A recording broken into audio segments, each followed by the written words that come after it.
Welcome to Eastern Europe's Minorities in a Century of Change, a podcast on the history of minority experiences in Central and Eastern Europe during the 20th century.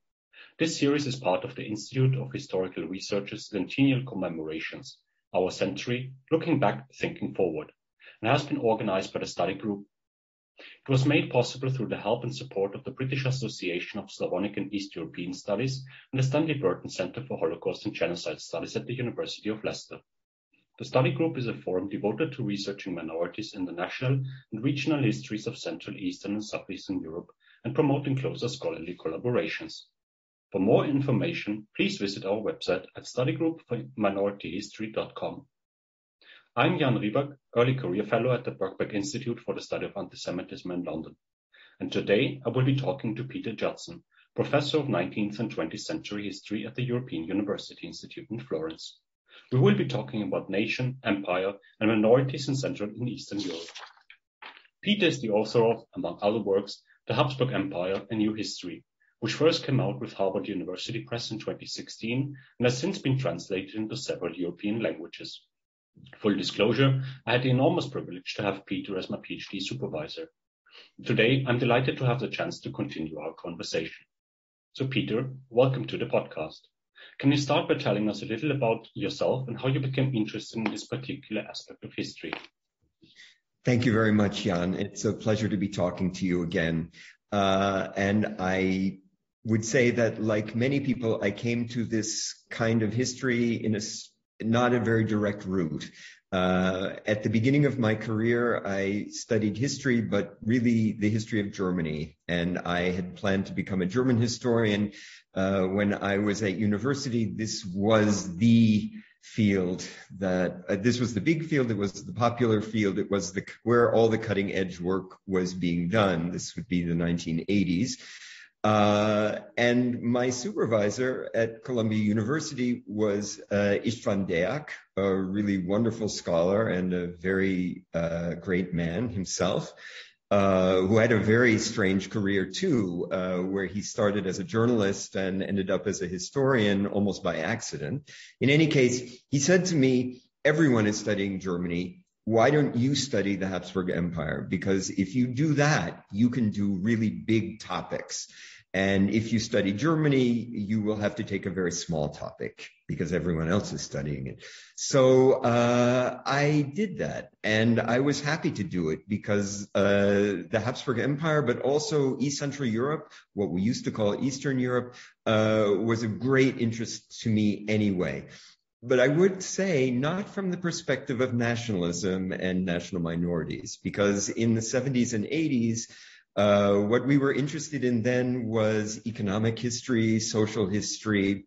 And in fact, I remember saying to someone, well, I'm never going to say anything about nationalism because that's just not interesting. Nationalism seemed to be something, minorities, that was already written about. It was already solved. It was a problem. But so that's how I came to the field. I already had German, of course. I studied the Czech language, much to the dismay of my supervisor, who wished that I could have studied Hungarian. And nowadays, I often wish the same myself.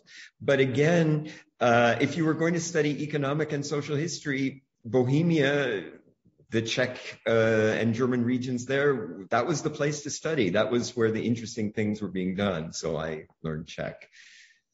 I then chose, if you want me to continue, I'll just say I've always been a bit provocative in the sense that I don't believe necessarily everything that's been written and handed to me. And back then, there was not much writing about the Habsburg Empire. And some of what was written made the region seem quite backward. That was a word we used to use by the standards of the rest of Europe. And then, of course, this backwardness continued supposedly during the Cold War. And I was interested in politics and political culture. A very famous book came out by Karl Schorsky in 1980 about politics and culture in Vienna in 1900. And the argument of that book was that because Austria, the Habsburg Empire never had the experience of liberalism, Western liberalism, that a kind of illiberal political culture developed. And my first thought when I read that was, I don't believe this, and I'm going to disprove it. So my entry into the field was really that way. And what brought you then to minorities and nationalism and the national conflicts and why they, and where they matter, where they don't matter? What was the transition then? Yeah. Well, I learned very quickly that you can't be in the history of the Habsburg Empire and not have an opinion, at least, about nationalism and minority and national conflict. I should say nationalist conflict, because in the second book I wrote, I was very curious. It was during the fall of Yugoslavia, and especially the violence in Bosnia-Herzegovina in the 90s. And I was very dissatisfied with the way in which these events were being reported in the press as being typical of the region, as if it were something that wouldn't happen in Western Europe, but only Eastern Europe, forgetting, of course, places like Ireland or Spain. But I wanted to investigate what is the history of violence in nationalist conflicts, and not at the level of high politics, which would be easy, but rather at the level of the village. And this meant I had to look a bit to anthropology. But the study I eventually developed was a look at certain language border, what was called language frontier regions. So places where people who spoke one or two different languages, where these regions met, essentially. And I looked at 2 or 3 of them to investigate how nationalist violence and why it happened.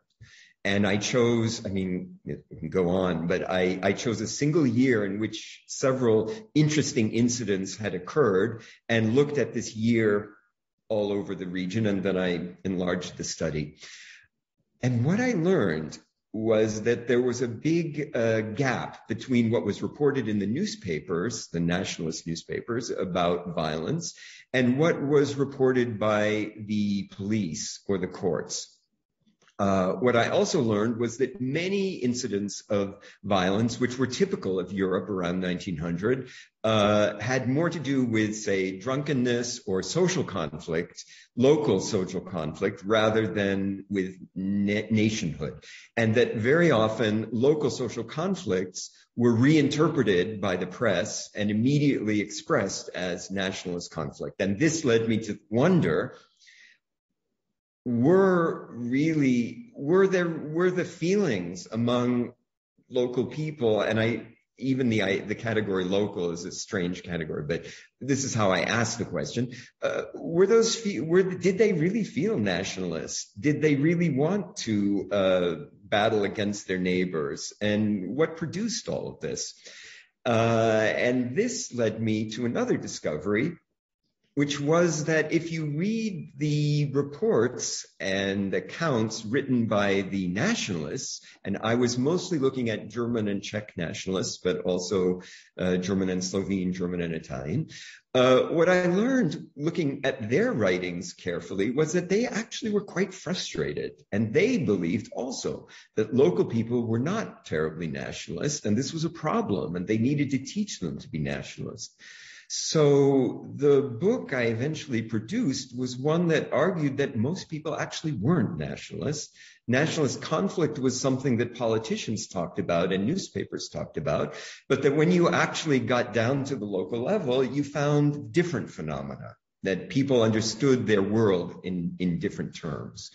So this brought me to the idea of national indifference, and I should say, I think it was a historical moment that there were several of us who were working in this similar directions, and we happened to develop this term, national indifference, around the same time. And that eventually, I think, became very productive for thinking about the significance or meaning of nationalism in daily life in East Central Europe. Thank you so much for that. This is brings me already to another question, which would be, in the context of minority history, if we look at the Austrian half of the Habsburg Empire, I mean, there was no clear national, ethnic, or linguistic majority in that sense. Yeah. So hence, by definition, in some way, everyone was in a minority, at least on the state level, if not, of course, not on the local level, but on the state level, which in a way brings this concept of majority and minority ad absurdum. But can we speak of the creation or even invention of minorities with the downfall of the Habsburg Empire? Or what happens when the state collapses? What does that mean for nationalities? What does it mean for minorities? Yeah. In fact, I think we can speak about the creation of minorities in the years before the collapse of the Habsburg monarchy, simply because we should always remember that it's not simply the state alone, it's the state engaged with initiatives from below, let's say, that creates these categories. And you're absolutely right. There are, I would say, I mean, legally and officially up until 1900, there aren't minorities and majorities in the state in Habsburg Austria. There are majorities and minorities in different regions. But the only reason there are is that language use became, in the 19th century, a more and more important category for the state to worry about. Why? Because the state had to carry out a policy of universal childhood education for boys and girls. I mean, that's one reason. So that then you have to ask, well, which language is the local school going to be in if there's no national language? And then you have to say, okay, if there are people who speak a different language, how many should there be to allow them legally to ask for a school? So these kinds of administrative questions are what created, in a way, the idea of the minority. And then nationalist activists take the state concerns and make them their own by arguing we are a minority, we have certain rights, and these rights should be extended in all areas. So, for example, it's not simply schools, but if you go to court, what language will you make your complaint in? Or what language is it okay for you to do that? So all of these questions create at least the idea of a minority. And then, sorry to go on about this, it becomes rather complicated. But then, in the early 1900s, there's the idea that perhaps politics and the administration of the state could be reorganized around language. So in 2 or 3 of the imperial provinces, there's an attempt at what's called compromises, which would legally, for the first time, legally recognize, let's say we have 2 nations and we will separate them in terms of voting for the local magistrates or voting for the Diet or for the parliament. So in Moravia in 1905, for example, there's a compromise between the German nationalists and the Czech nationalists that say, okay, from now on, all Germans who live in Moravia will vote for their own representatives and the Czech-speaking ones will vote for theirs. And things like the school system will be divided up according to nation. The only problem with that was, well, there are many problems, but the big problem was that many people in Moravia didn't feel that they belonged to one or the other nation. So when they were told they had to sign up for one or the other, there was quite a bit of confusion. Many people who agreed they were part of the Czech nation or the German nation later wanted to change their minds, and they didn't realize that they couldn't change their minds. In any case, I'm just giving this as a background to show that the idea of nationhood was beginning to become anchored in law. And that's where, after the fall of the empire, the real, I would say, problem develops.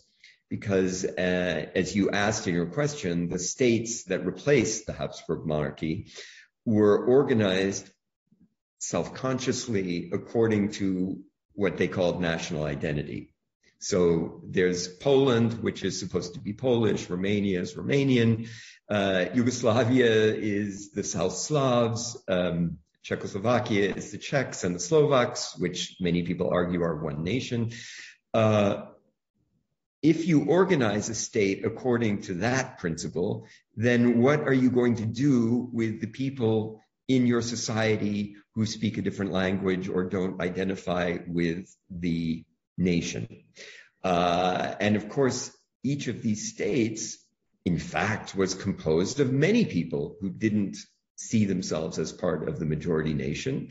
If you look at Poland and Romania, the majority nation is perhaps about 65% of the population. And that leaves a lot of people who have to be dealt with. I don't know how far you want me to go here, but what it meant was that almost immediately these new states had to figure out how to deal with the people who weren't part of the nation. One strategy was to nationalize those people and to force them to become part of the nation. That didn't work too well. Another strategy is to encourage those people to leave. And further on in the 1930s, and of course during the Second World War, another strategy becomes ethnic cleansing through destruction of people, genocide. And in my view, by anchoring nations in law the way these states did after 1918, they almost guaranteed that there was going to be a violent outcome at some point, because their legitimacy lay in the fact that they were nation states. And if they had large numbers of minorities, then that questioned their legitimacy. At some point in the future, those minorities could make trouble. The great powers might come in and redraw the boundaries, as they did, in fact, at the end of the 30s and early 40s. So that meant nationalists had to solve the problem, that is, minorities were a problem. And I want to add one more point, which is it's not simply state governments. The state governments make a lot of talk and propaganda about how nationalist they are, but in the end, they are relatively moderate in terms of how they want to deal with minorities. But there are many nationalist groups in society that take the initiative and want to force the state to be more radical in its treatment of national minorities. And if you look at, you can see this really strongly in Romania, for example, but you can also see it in Czechoslovakia, for example. There are radical Czech nationalist groups that continue the kind of activism they had engaged in the Habsburg Empire against Germans in the border regions. So, and of course, German nationalist groups too. So, the problem isn't simply invented by the state. It's actively engaged in. There are now new opportunities from below to nationalize that a lot of people get involved in. So that's sort of how I see the institutionalization of the idea of the minority, which, as you say, and I think it's true, before 1918, it really meant something different. Thank you very much. I will stay on this topic a bit and see how it goes further through the 20th century. In the epilogue of your book, you make a point about this tension between state and nation that you refer to right now as well. It came to the fore during and in the aftermath of the First World War. You write, quote, "The critical importance of the contradiction between nationhood and statehood that dominated the interwar years in ways that could not be imagined before 1914 also helps to explain the generally horrific treatment of ethnic minorities during the Second World War, as well as the post-war expulsions of imagined undesirable populations," end quote. So could you tell us a little bit more about this trajectory? So there's been a number of recent works that are looking at practices of exclusion and practices of violence against minorities. I'm thinking of Jeffrey Weidlinger's new book about the pogroms in Ukraine and how they connect to the Holocaust. But I was wondering in this context, do you think that this logic of nationalism, the politics of the autumn of 1918 and subsequent years, and the treatment of minorities, are they already pointing towards the Holocaust and the horrors of the Second World War? In my opinion, they are pointing there. And I want to make this argument very strongly because I I want people to understand that if you are going to found a state on the idea of nationhood, and particularly nationhood the way it was defined in 1918, then this is a possible and probable outcome. And let me explain something a little further. I think there's been some discussion more recently about race and nationhood in this context. And I would argue myself that the nationalists, especially the more extreme nationalists around 1900, even before 1918, found themselves almost forced to make arguments that their nation was so radically different from the neighboring nations that this difference constituted an argument for receiving rights as a nation within the Habsburg Empire.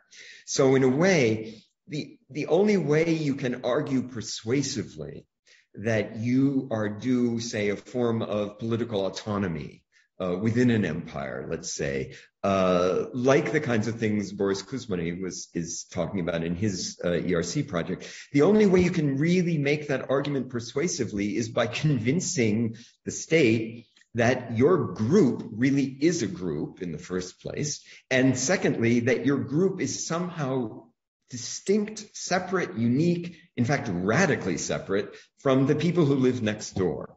This is, I mean, I go back to the work I did on the language frontier, where what really interested me was, I saw it as a narcissism of small differences, in fact, that people who lived in these regions actually shared common cultures, but that viewed in a nationalist sense, they couldn't be seen as sharing anything, because if they shared things, then you couldn't make the argument that they were different and that they should have autonomy or more political power based on their difference. So for me, these arguments about difference come to an almost extreme, well, yes, an extreme point, that to us today, to me, equals a racialist argument. And once you have that, you can't go back and try to organize the society on other common bases. I think that's very difficult. If you spent 20, 30, 40 years trying to convince people that your group is substantially different from the other group, then something has to be done about the other group. So for this reason alone, I see violence as a possible outcome. Now, I also want to say that what you were talking about a moment ago, especially with regard to pogroms, which you know better than most people because you've written about this, these outbreaks often have very different kinds of origins. And we can't simply make a category that says that there's a local minority and there's going to be violence against them. I mean, that would make no sense. What we have to understand is the situation that produces this kind of violence, or where people will see themselves as belonging to irreconcilable groups. So, okay, I mean, as historians, we have to analyze it that way. But it seems to me that the nation states after 1918 almost have no choice but to implicitly and sometimes explicitly encourage that way of thinking, that we should see social problems, economic problems, always in terms of nationhood. And I find it quite ironic that I, the person who said I never wanted to think or talk or study about nationalism, should be making this point, because there are other ways of explaining this too. But I think it's important for us today, when there's recurring waves of nationalism and state governments that are using those to their political advantage, that we understand where this can end.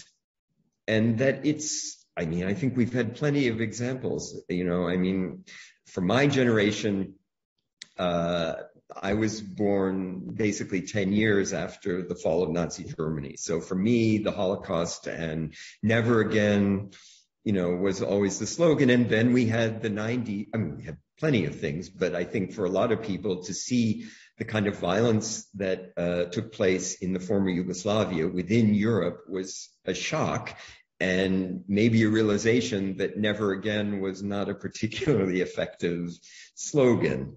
But I do think we have to take violence and even genocide, pogroms, we have to take this very seriously as possible outcomes when we practice this kind of politics.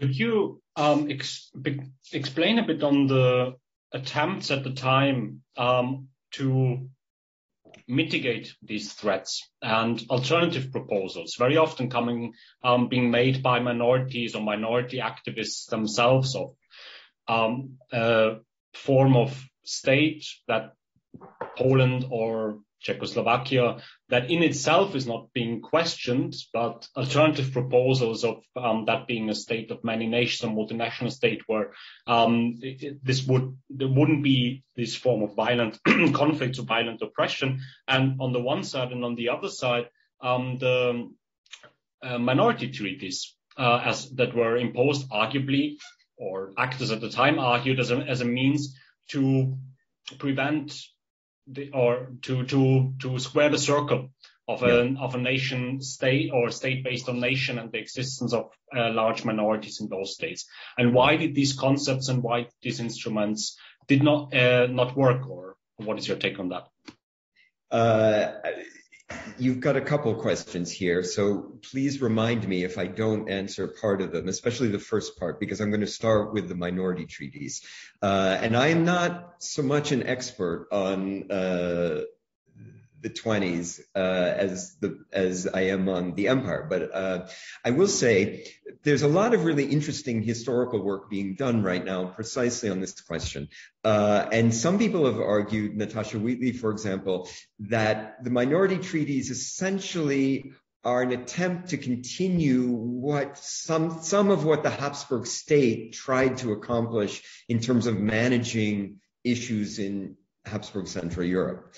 One problem with there's so many problems with the minority treaties. One problem was there was no enforcement mechanism.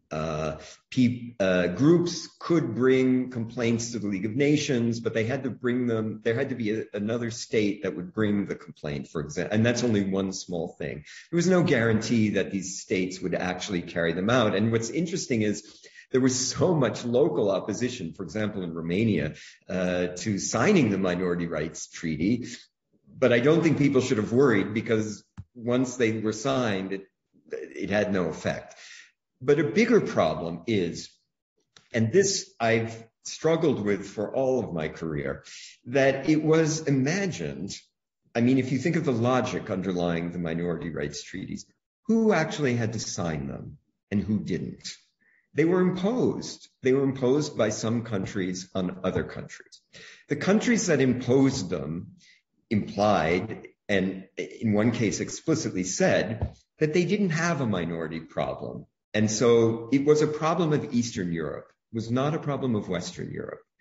This, I mean, if you think about the extraordinary, I mean, I want to say chutzpah, really. I was going to say irony, but I mean, of Britain, for example, not having a minority problem in 1919, 1920. I mean, it's just stunning. And there is a great example. Tara Zara wrote a wonderful article precisely on this question, comparing the French treatment of German speakers in Alsace after the First World War to the Czechoslovak treatment of German speakers in Czechoslovakia. And what she points out is that Czechoslovakia, in fact, followed a more Western model of understanding of treatment of minorities, and the French followed what we would have called Eastern ethnic model.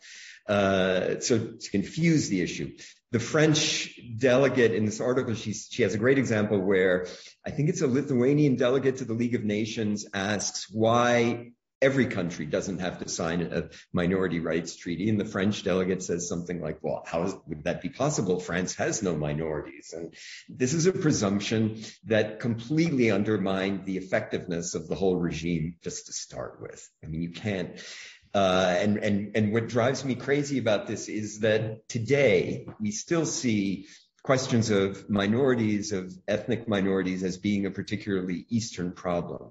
Now, that is to say, when we look at Spain, for example, or Italy or Britain, yes, we can say, yes, there are these movements, there are these autonomous demands for autonomy, linguistic equality, but somehow we never see that in the larger context of Europe.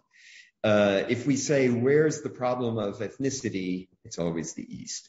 So that's a huge problem with the minority rights treaties, because it's not, and I mean, we don't even have to start thinking about the empires after 1919 that continued, and the problem of their continuation under this regime.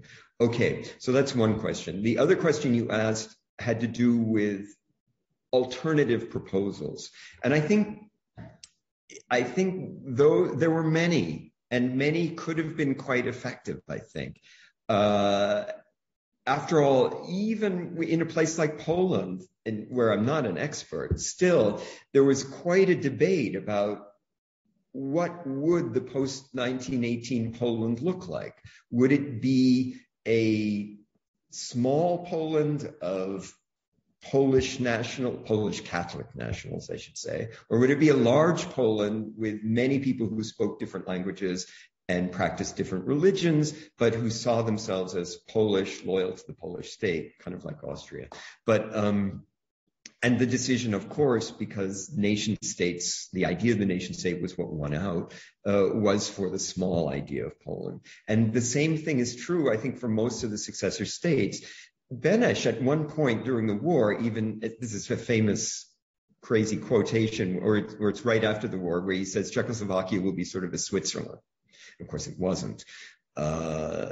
So you mentioned Boris Kuzmany before, or I mentioned him before, and he's leading a very interesting ERC project on the concept of non-territorial autonomy. And this is a concept that had been debated and discussed well before the war. Most people think of the Austro-Marxists, who developed rather concrete understandings of what that could look like. But the point being that a national group within a society would not be organized would not be divided by the territory, would not own territory. There wouldn't be the sort of national property idea of territory, but rather that there would be cultural institutions in which nationhood would be organized.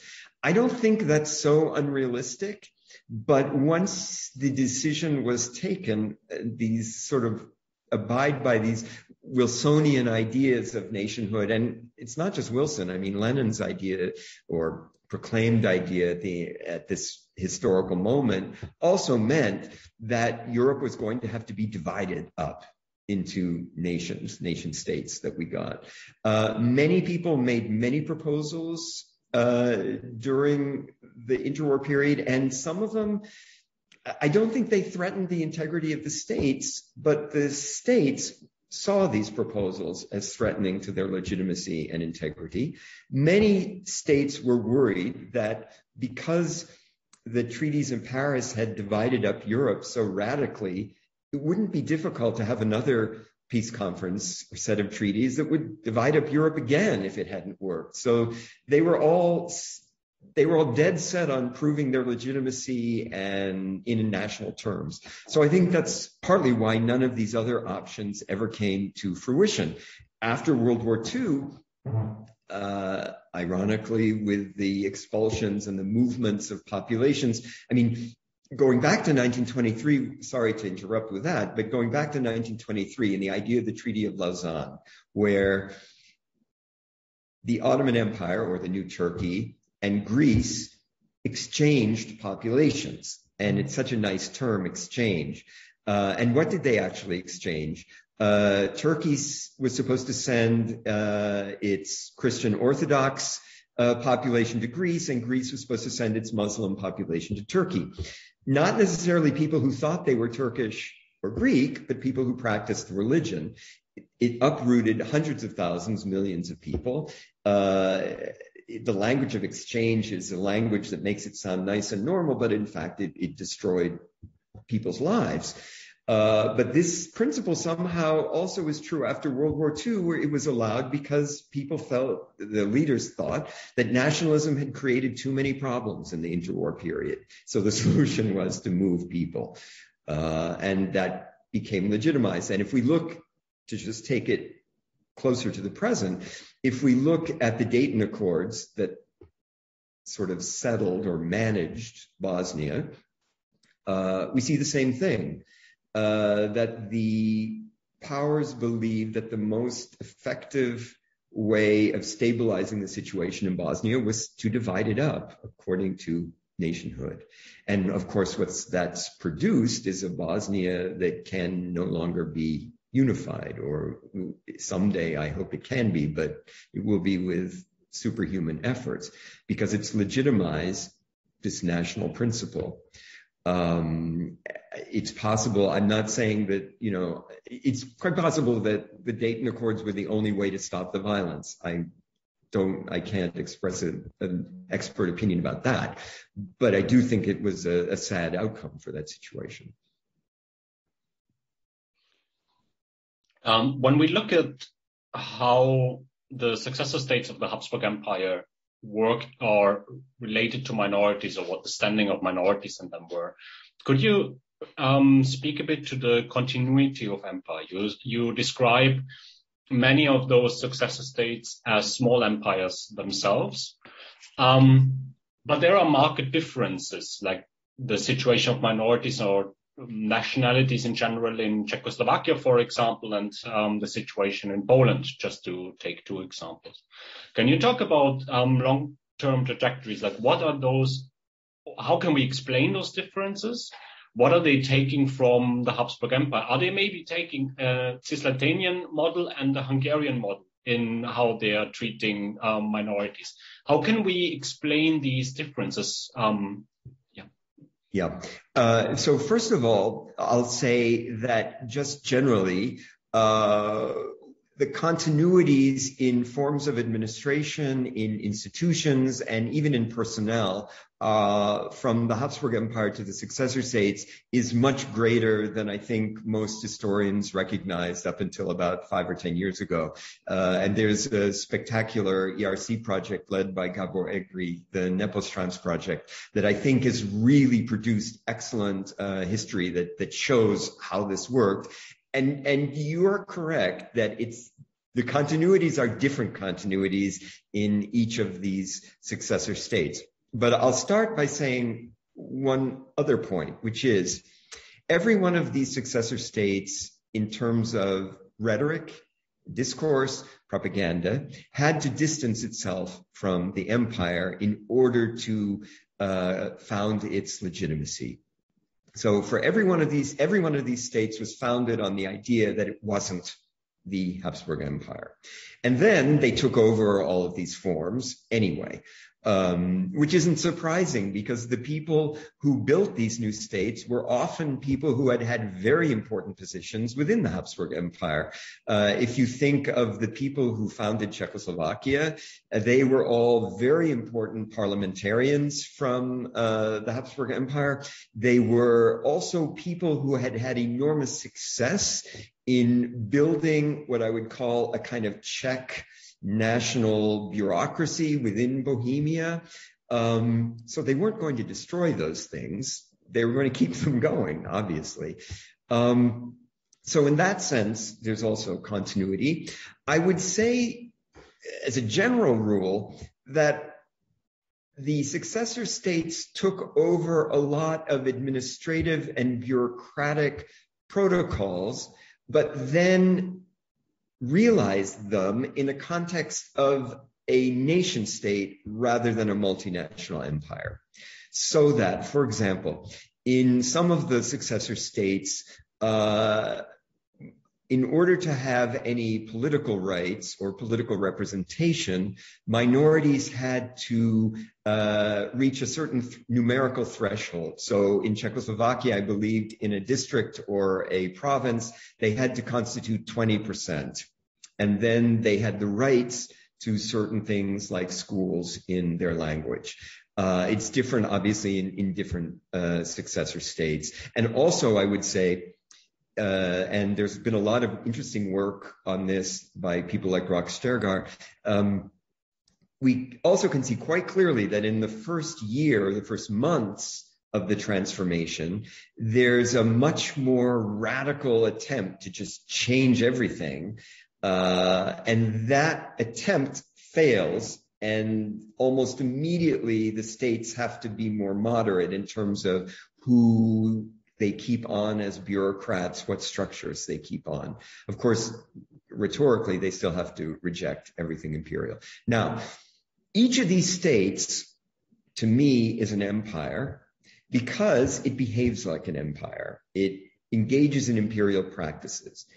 Each of these states at the peace conference demands territory that is not territory where people who are part of the nation actually live, but they demand that territory either to have more secure borders or for civilizational reasons. If you think of Czechoslovakia and Subcarpathian Rus, why on earth did Subcarpathian Rus go to Czechoslovakia? Well, it connected Czechoslovakia and Romania, and they were allies. But also there's kind of a civilizational argument that Czechoslovakia will bring civilization to this backward Slavic region. Okay. There's also an effort by many of these states to gain colonies outside of Europe. They fail, but they keep making these arguments, in Poland in particular, but also the other states. There's a view of many of these states, some of the Baltic states too, that diasporic communities somehow form part of a larger imperial nation as well. And I think each of these states is looking at its neighbors, hoping to gain territorially at their expense. So in that sense, I think they are empires. But in their adoption of Habsburg institutions, those institutions are then always put into a national context or framework. So in the end, of course, they do work differently. Czechoslovakia is by far the most liberal of these states, the closest, you could say, to the Habsburg, to what had been Habsburg practice. But even Czechoslovakia had a sort of glass ceiling that you couldn't go above if you didn't consider yourself Czech or Slovak. Even Czechoslovakia could punish you if you put the wrong nationhood, what they thought was the wrong nationhood on the census, for example. Other states made it much more difficult to be a minority. For example, in Yugoslavia, in the early years, you couldn't send your child to a minority school if your child had a last name that was Yugoslav, even for whatever reason. So these kinds of things affected the way in which institutions were adopted. The Polish state is also a bit different because the Polish state is an amalgamation of territories from that had been under three different empires.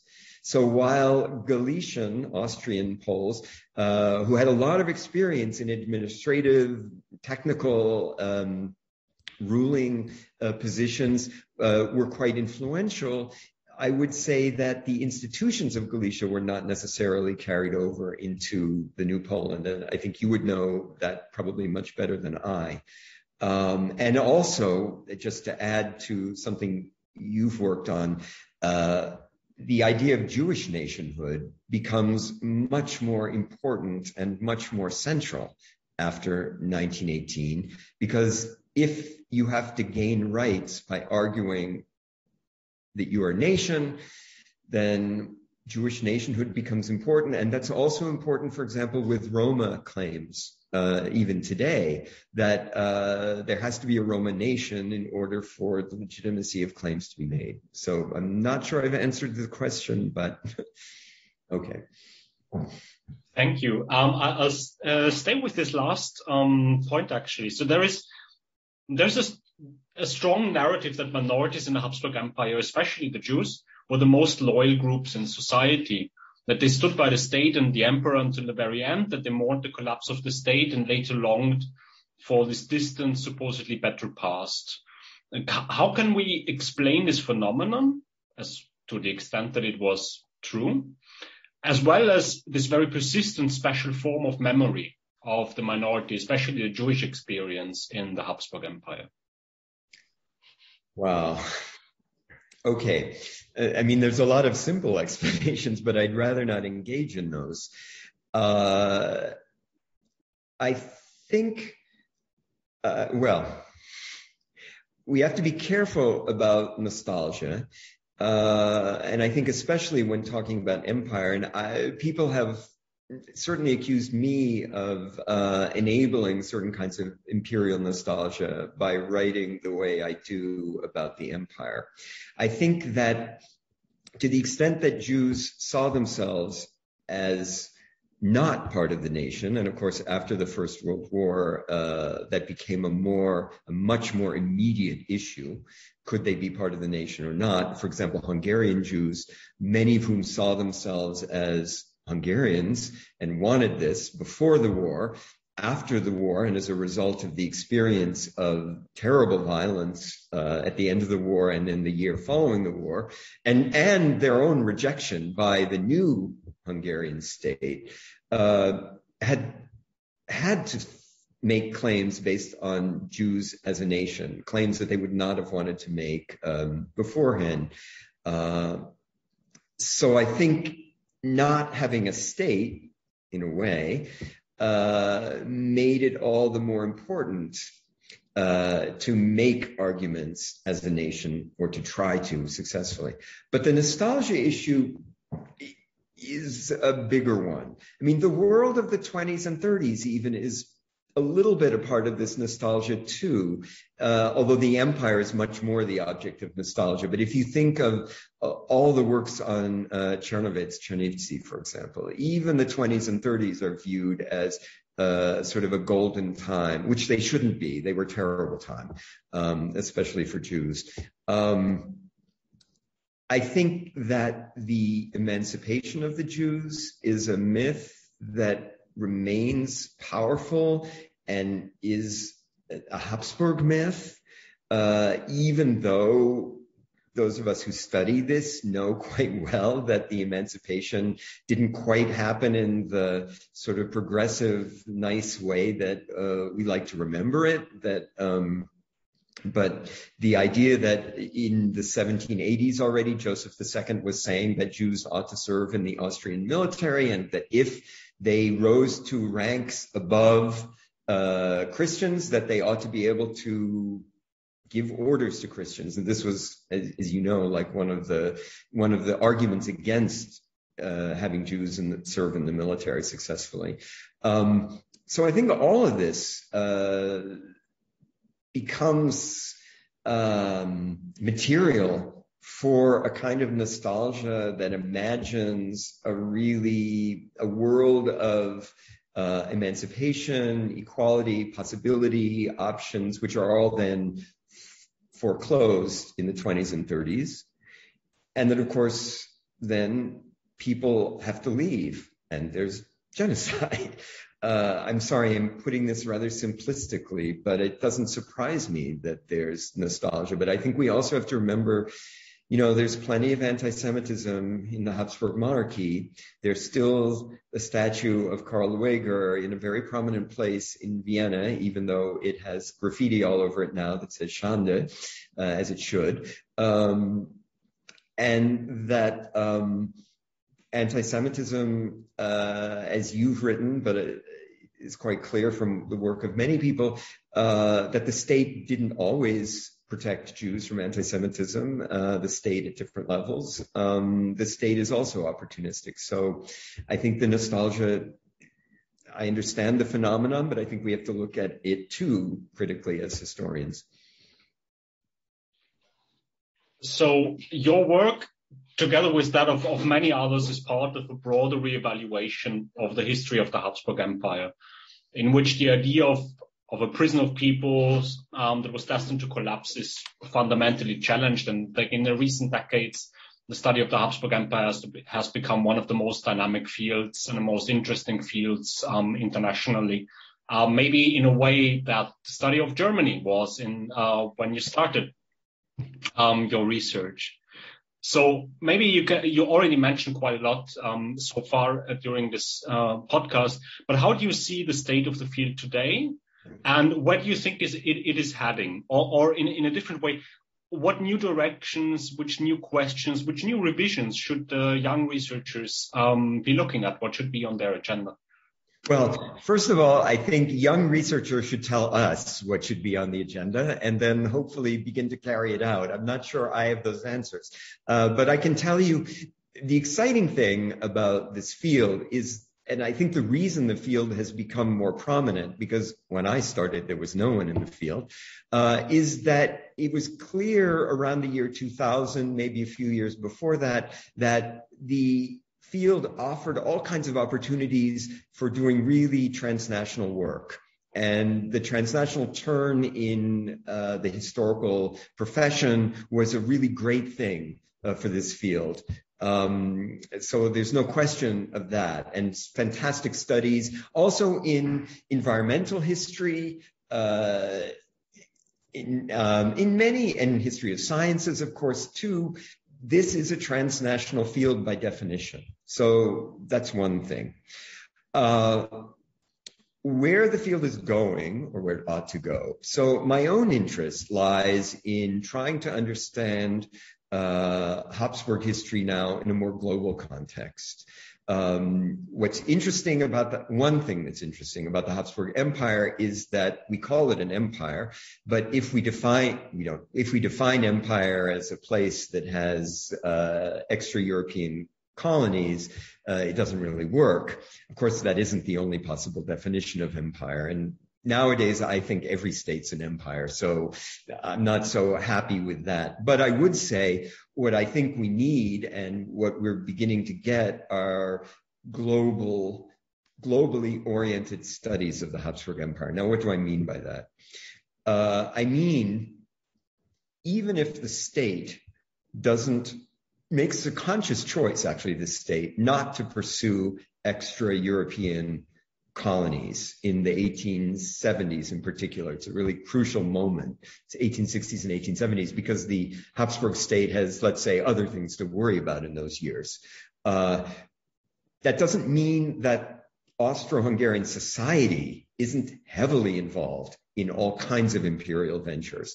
And we see this in the history of science. I mean, just if you think of only of the voyage of the Novara alone that circumnavigates the globe in the 1850s and the kind of scientists who are involved in that, or scientific exploration in the Arctic, this is extra-European. The other thing is all kinds of business relationships that are global as well, from legitimate ones like if we think of the networks of the Austrian Lloyd Company, for example, which was the most important carrier in the Eastern Mediterranean in the last 20 years or 30 years of the empire. If we also think of the shipments of the Škoda munitions works that exported munitions to China, to Latin America, actually, and to the Balkans,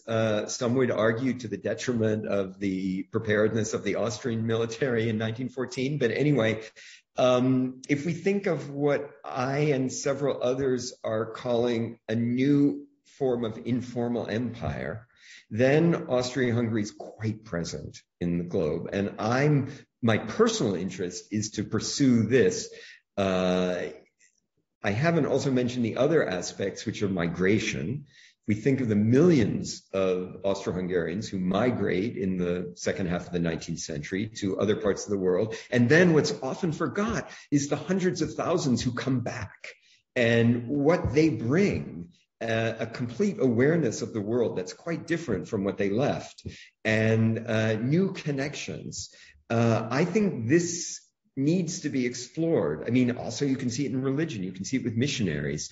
And there are some historians who are doing really interesting work on this, and even going back to much earlier periods. I mean, I'm talking about the end of the 19th century, but There's very interesting work on the role of Austrian scientists and miners in Brazil in the early 19th century. So I think these are areas that need to be explored. And if I could add, I think what's interesting is that the historical profession right now is looking outward. In other words, national histories by themselves are not where most of the interesting work is being done. And I think that's quite proper. And yet, the governments of many European states right now are more and more interested in encouraging highly nationalist histories. And so we're seeing a rather uncomfortable split between what historians in the profession want to do and what governments would like to pay historians to do. And in some states, Hungary, Poland, Slovenia, we have the active interference by governments in historical institutes or the funding of new institutes that will carry out the kind of national historical work that the governments would like to see, and often very bad historical work, but they get a lot of money, while the profession is moving in the opposite direction. And I think that's a bit of a crisis that professional historians need to address maybe more self-consciously right now. Thank you very much. Finally, tell us what you are working on right now and what can we expect from you in the next years? My retirement. I'm working on advising many fascinating dissertations that go precisely in the directions I've talked about. In my own work, I would like to return to the 1850s and 60s and consider precisely this question of the global possibilities in Austrian society. Not so much what the government was interested in, but what various groups in society saw as possible for colonizing projects, business projects, scientific projects. But I have to say this effort of mine, this interest of mine is at the very beginning. And the other thing I'm interested in that I'd rather not have to do, but I think someone has to do it, is to think about how the successor states incorporate empire into their national histories. In other words, how they don't and how they ought to. And it's a great concern of mine that all the histories you read of in the successor states are histories that somehow view empire as alien, whereas in fact, the societies were heavily engaged in empire. So I'd like to find some ways of creating narratives that include empire and don't see it as some alien form that, was imposed on some nations and then finally went away in 1918. So I'm afraid I'm going to have to write a bit about that, which isn't what I'd like, but I think someone has to. Pieter, thank you so much for your time and for talking to us. It was a great pleasure. Thank you, Jan.